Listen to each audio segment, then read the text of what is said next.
चलिए इस शॉर्ट्स को देखो, कह रहा है explain reaction of metal with oxygen, मतलब जब मेटल ऑक्सीजन के साथ रिएक्ट करता है तो क्या रिएक्शन होती है, ये आपने एक्सप्लेन करना है। तो देखो सिंपल मैं आपको एक बताता हूँ, जनरली जब भी कोई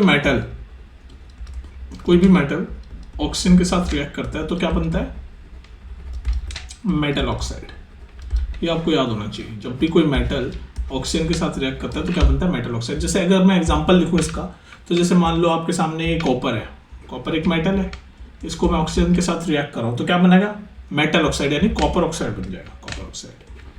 अब देख लो इसको, आप बैलेंस कर सकते हो। यहाँ पर ऑक्सीजन के 2 एलिमेंट हैं तो यहाँ 2 लगा देंगे, फिर यहाँ कॉपर के 2 हो जाएंगे तो यहाँ 2 लगा देंगे। ये तो बैलेंस ऑफ इक्वेशन है, आप प्लेलिस्ट में जाके देख लेना कि इक्वेशन कैसे बैलेंस करते हैं, ठीक है। ये भी आपको आना चाहिए, इक्वेशन बैलेंस करना, ये भी इंपॉर्टेंट चीज़ है। तो पता चल गया आपको कि भाई मेटल जब ऑक्सीजन के साथ रिएक्ट करते हैं तो क्या बोलता है, मेटल ऑक्साइड। ये एक एग्जांपल है। चलो एक और एग्जांपल देखते हैं, जैसे मैग्नीशियम, ये भी एक मेटल है, इसको मैं ऑक्सीजन के साथ रिएक्ट करूंगा तो क्या बनेगा, मैग्नीशियम ऑक्साइड। मैग्नीशियम ऑक्साइड, आप ध्यान से देखो यहाँ पर ऑक्सीजन के 2 एलिमेंट है तो यहाँ 2, अब मैग्नीशियम के 2 हो गए तो यहाँ 2, तो ये बस मैंने बैलेंस किया। तो ये एग्जाम्पल हो गया भाई कि जब मेटल ऑक्सीजन के साथ रिएक्ट करता है तो मेटल ऑक्साइड बनता है, ठीक है जी।